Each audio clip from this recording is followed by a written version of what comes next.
My name is Brynn Callahan. I'm 33, and my Aunt Carol is currently explaining to my younger cousin, with a voice dripping in pity, that my entire career is cute. She doesn't know she's speaking about a command sergeant major in the United States Army. She doesn't know that the little scrapes I patch up are often the result of IEDs, and that the boys I play nurse for are Green Berets operating deep in hostile territory. She doesn't know, because I never told her, and she never asked. The truth lives in a different world, a world away from the scent of cinnamon and pine, the suffocating warmth of this forced family gathering, and the cloying sweetness of my aunt's perfume. 15 years ago, that same perfume filled the air of this very same living room. I was 18, and I had just told my parents and my aunt that I wasn't going to college. Not yet. I had enlisted. The silence that followed was heavy, thick with disappointment. My father, a man who measured success in quarterly reports and stock options, simply shook his head and walked away. My mother's lower lip trembled, a prelude to tears she believed were her due. But it was Aunt Carol who spoke. She'd glided over to me, her hand resting on my arm, her nails a perfect blood-red lacquer against my skin. The pressure was light, but the intent was like an anchor. "Oh, Brynn, honey," she'd said, her voice a syrupy whisper meant to sound like concern. "The military? That's for boys who have no other options. You're a smart girl. Don't throw your life away playing soldier. It's unbecoming." Unbecoming. The word hung in the air between us. I remember the way the late afternoon sun slanted through the window, catching the dust motes dancing around her perfectly coiffed hair. I remember the tightness in my own chest, a cold, hard knot of something that wasn't quite anger. It was resolve. I didn't argue. I didn't raise my voice or try to justify the fire that had been lit inside me, the desperate need to do something that mattered, something more real than the manicured lawns and hollow pleasantries of this suburban life. I simply pulled my arm away from her touch, and I left. That was the beginning of my silence. Not because I was ashamed, but because I knew, even then, that my life was going to be written in a language they would never understand. The vocabulary of my future would be composed of things like discipline, sacrifice, and pain. Theirs was a dialect of appearances, of country club memberships, and the right kind of summer vacation. We were no longer speaking the same tongue. The silent years were loud in their own way. Basic training was a symphony of shouting sergeants, the rhythmic thump of boots on asphalt before dawn, and the sharp crack of rifle fire that vibrated through the bones in my chest. I learned to break down a weapon and reassemble it blindfolded, my fingers moving with a grace and certainty I'd never possessed before. I learned to push my body past every conceivable limit until exhaustion became a state of being, a dull hum beneath the surface of my skin. Then came airborne school, the terror and exhilaration of stepping out of a perfectly good airplane into a vast, empty sky. The world became a rush of wind, the violent snap of the canopy opening above me, and then a profound, floating silence. It was the first time I felt truly free. From there, the path grew steeper, harder. I chose to be a medic, a 68 whiskey. It wasn't about playing nurse. It was about being the person who runs toward the chaos when every instinct screams to run away. It was about holding a life in my hands, the warm, sticky reality of it, and using every ounce of my training to keep it from slipping through my fingers. My instructors saw something in me, a calmness under pressure, an unnerving ability to compartmentalize. They pushed me, harder and harder. They recommended me for programs I hadn't even known existed. The pipeline to Special Forces was grueling, a year and a half of relentless physical and mental abuse designed to break you down to your absolute core. and see what, if anything, was left. Many didn't make it. Stronger men, bigger men, men who had swaggered in with confidence, washed out. They broke, but I didn't. The quiet resolve I'd found in my aunt's living room had hardened into something like steel. Their condescension had been a whetstone, sharpening a part of me I hadn't known was there. While they saw a girl throwing her life away, I was forging a new one in fire. My world became the smell of cordite and antiseptic, the dust of Afghanistan, so fine it felt like it coated your lungs, the oppressive, wet heat of a jungle in South America, the bitter, soul-deep cold of a mountain range. Somewhere, the maps called classified. I learned to suture by the dim light of a headlamp, to set a bone with nothing but a stick and medical tape, to start an IV in the back of a bouncing, blacked-out helicopter. I rose through the ranks: sergeant, staff sergeant, sergeant first class, master sergeant. Finally, sergeant major, an E9, the pinnacle for an enlisted soldier, a position of trust and leadership that took most a lifetime to achieve, if they ever did. I was a senior advisor, a mentor, a medic whose skills were spoken of with a kind of hushed reverence in certain circles. I had the respect of colonels and generals, men who had seen the worst of humanity and valued competence above all else. To my family, I was just Brynn, the quiet one, the one who missed holidays and sent vague, non-committal postcards from overseas. The one whose career was a source of mild embarrassment, a strange and slightly grubby path she'd chosen instead of law school or marketing. They filled in the blanks of my silence with their own assumptions. They imagined me in a clean, safe hospital somewhere, taking temperatures and handing out aspirin. A life of no real consequence. It was easier to let them. Explaining the truth would have been like trying to describe the color blue to a person born blind. I came back this time for one reason.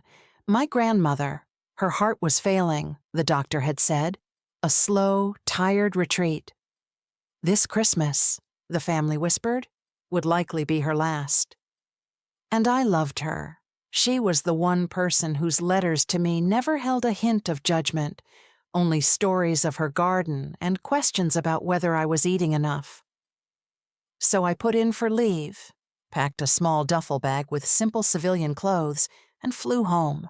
Walking back into this house was like stepping into a vacuum. The air felt thin, heavy with the weight of unspoken history, the same furniture, the same paintings on the wall, the same faint scent of lemon polish and regret. My father gave me a brisk, awkward hug. My mother fussed over how thin I was, and Aunt Carol, holding a glass of white wine, looked me up and down with that familiar, assessing gaze. "Brynn, you made it," she said, as if my arrival were a surprise. "Your hair is shorter. It's practical," I replied. The party swirled around me, a cacophony of forced cheerfulness and clinking glasses. Cousins I barely knew bragged about their promotions, their new cars, their winter trips to Aspen. I was a ghost at the feast, a quiet observer on the edge of their brightly lit world. I found my grandmother sitting in her favorite armchair by the fire, a plaid blanket over her lap. Her eyes, clouded with age, lit up when she saw me. "There's my girl," she whispered, her hand, thin and papery, gripping mine. "I knew you'd come." I sat with her for a long time, listening to her breathe, the soft, rhythmic sound, a comfort against the noise of the party. It was the only real moment of peace I'd felt since I'd walked through the door. But eventually, Aunt Carol found me. She orchestrated my displacement, guiding me toward a cluster of relatives near the grandly decorated Christmas tree. This was her stage, and I was to be one of her props. "Everyone, you remember my niece, Brynn," she announced, her voice carrying across the room. She placed a proprietary hand on my shoulder. "She's our little hero, spends her time playing nurse for all those soldiers overseas." A few people offered polite, disinterested smiles. My cousin Mark, the lawyer who had just made partner, gave me a condescending nod. "Must be rewarding," he said, with the air of a man praising a child's finger painting. "It has its moments," I said, my voice flat. The slights kept coming, small and sharp as paper cuts. Carol recounted a story about my childhood fear of needles, laughing at the irony. And now look at her, sticking people with them for a living. I suppose it's a simple enough job. Not much paperwork, I imagine. "There's some," I said. The image of filling out casualty reports, the neat, block letters spelling out the name of a boy who would never go home, flashed in my mind. My hand, holding a glass of sparkling water, stilled. "And it must be so safe for you," she continued, turning to another cousin's wife. "They keep the nurses far away from any real danger, don't they? In those big, clean hospitals." I didn't answer. I thought of the sandbagged walls of a forward operating base, the constant, gut-wrenching whine of incoming mortars. I thought of pulling a bleeding soldier from a crumpled Humvee under a hail of gunfire, my own heart hammering against my ribs like a trapped bird. Clean was not a word I would have used. My composure was a fortress I had built brick by painstaking brick over 15 years. My pulse remained steady. My breathing, even. I had learned in the field that panic is a contagion and calm is a weapon. I would not give her the satisfaction of a reaction. I would not defend myself to a person who had already passed judgment. My worth was not up for debate, but the final dismissal, the one that would echo in the silence to come, was yet to be delivered. Carol had gathered a small audience, her voice rising with performative sympathy. "It's a shame, really," she said, loud enough for half the room to hear. She shook her head, a gesture of profound theatrical sadness. "Such a bright girl, but no real ambition. Just patching up scraped knees and running from a real life. At least it keeps her out of trouble." Something in the room shifted. It wasn't me. It was the air itself. The casual cruelty of her words, so publicly delivered, hung there like a foul odor. My father looked down at his shoes. My mother busied herself straightening an ornament on the tree. No one met my eyes. In their world, ambition meant a corner office, a German car, a life measured in acquisitions. Mine was a life measured in lives saved, a currency they couldn't comprehend. That was the moment. A sound cut through the murmuring party chatter. A knock. It wasn't a polite, festive rap. It was firm, solid, and official. 3 distinct, powerful impacts on the heavy oak door that reverberated through the floorboards. The conversation faltered. Heads turned. My uncle, Carol's husband, moved to answer it. A slightly annoyed look on his face. "Who on earth?" He opened the door, and the entire party froze. Framed in the doorway, against the backdrop of softly falling snow, stood a man who did not belong in this world of suburban comfort. He was tall and broad-shouldered, his face etched with the kind of authority that needed no introduction. But it was his uniform that stole the breath from the room. It was the deep blue of the Army service uniform, immaculate and perfectly pressed. On his shoulders were the unmistakable 5 stars of a general of the Army. His chest was a solid block of colored ribbons, a visual history of a lifetime of service and conflict. He was flanked by 2 younger officers, their expressions severe and watchful. A wave of absolute silence crashed over the room. The only sound was the crackling of the fire. The general's eyes, a piercing, pale blue, scanned the stunned faces. His voice, when he spoke, was a low, powerful rumble that commanded instant attention.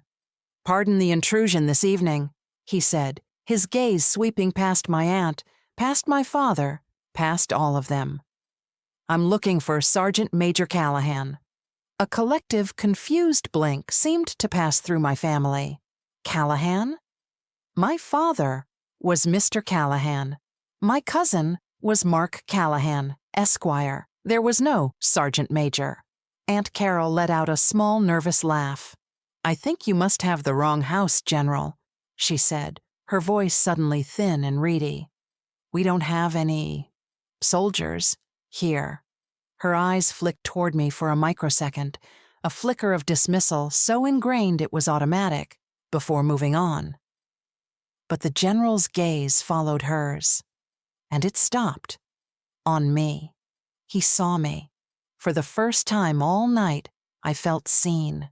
He didn't see a niece, a cousin, a disappointment. He saw a soldier. His eyes, trained by decades of command, recognized the bearing, the stillness, the subtle way I held myself that was as much a part of me as my own skin. He took a step into the room, his polished shoes silent on the thick Persian rug. His two aides followed, stopping just inside the door. The General walked directly toward me. The crowd of relatives parted for him, as if he were a force of nature. He stopped 3 feet in front of me. He was so close, I could see the fine gold thread in the eagle insignia on his cap.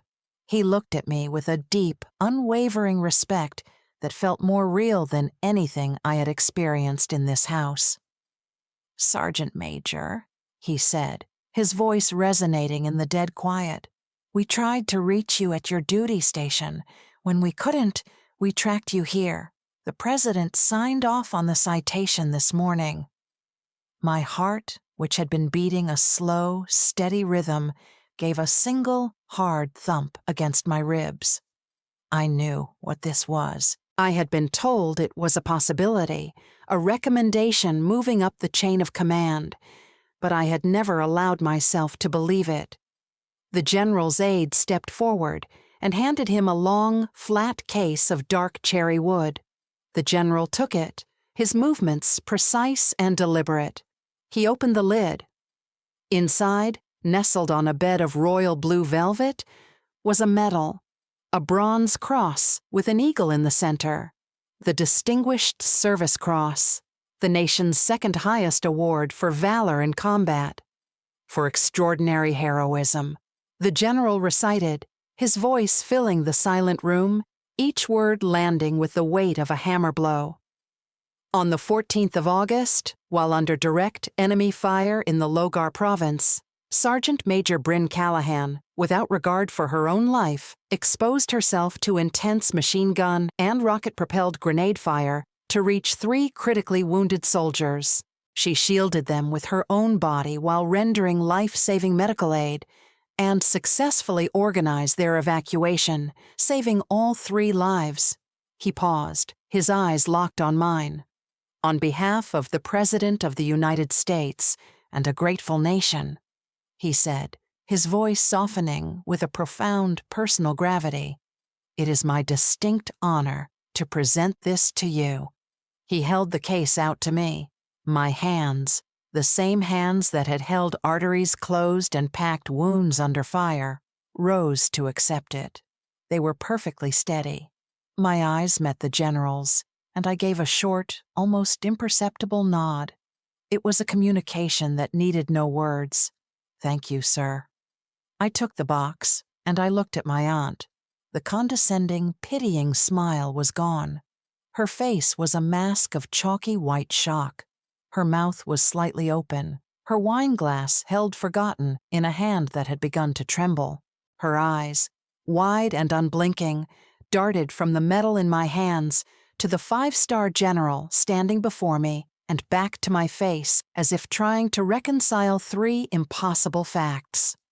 The woman she had just publicly derided as an unambitious girl playing nurse was being honored for extraordinary heroism by one of the most powerful men in the military.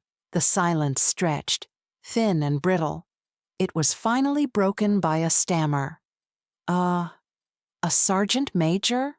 Carol whispered, the words barely audible. "But you're just You're just Brynn." For the first time that night, I spoke the truth. Not in anger, not in triumph, but with the simple, cold clarity of a fact that had existed all along, whether she chose to see it or not. "You never asked, Aunt Carol," I said, my voice quiet, but carrying to every corner of the room. "You were too busy telling me who I was." That was it. No shouting, no tears, just the plain, unvarnished truth. The general, with perfect timing, cleared his throat. "Sergeant Major, we have a car waiting. It would be our pleasure to escort you back to base whenever you're ready." It was an offer of escape, a clean exit. I nodded. "Thank you, General. I'm ready now." I turned and walked to my grandmother's chair. She was looking at me, her old eyes clear and bright with a fierce, unwavering pride. I leaned down and kissed her soft, wrinkled cheek. I squeezed her hand, and she squeezed back, a silent, perfect understanding passing between us. She had always known. I didn't say goodbye to anyone else. I didn't need to. I walked toward the door, the general falling into step beside me. As I passed my aunt, she flinched as if I might strike her. But I just kept walking. The cold night air was a relief, sharp and clean in my lungs. I stepped out onto the porch, leaving the warmth and the lies of that house behind me. As the aide held the door of the black staff car open, I took one last look back. Through the window, I could see the frozen tableau of my family, their faces a mixture of confusion, shock, and a dawning, uncomfortable shame. As the car pulled away from the curb, the house with its glowing Christmas lights shrank in the rearview mirror until it was just another anonymous light in the darkness. I sat in the quiet, dignified silence of the car, the heavy wooden box resting in my lap. The medal wasn't for them. The rank wasn't for them. The life I had built, the person I had become, had never been for their approval. It was for the soldiers whose hands I'd held as they bled. It was for the men and women who stood beside me in the dust and the fear. It was for the 18-year-old girl who had walked out of that house long ago, choosing a hard, uncertain path over a comfortable, predictable one. My value was not determined by their recognition. It had been forged in crucibles they couldn't imagine, and measured by standards they would never understand. For 15 years, my silence had been a shield. Tonight, the truth had finally spoken for me. The truth survived. And so did I.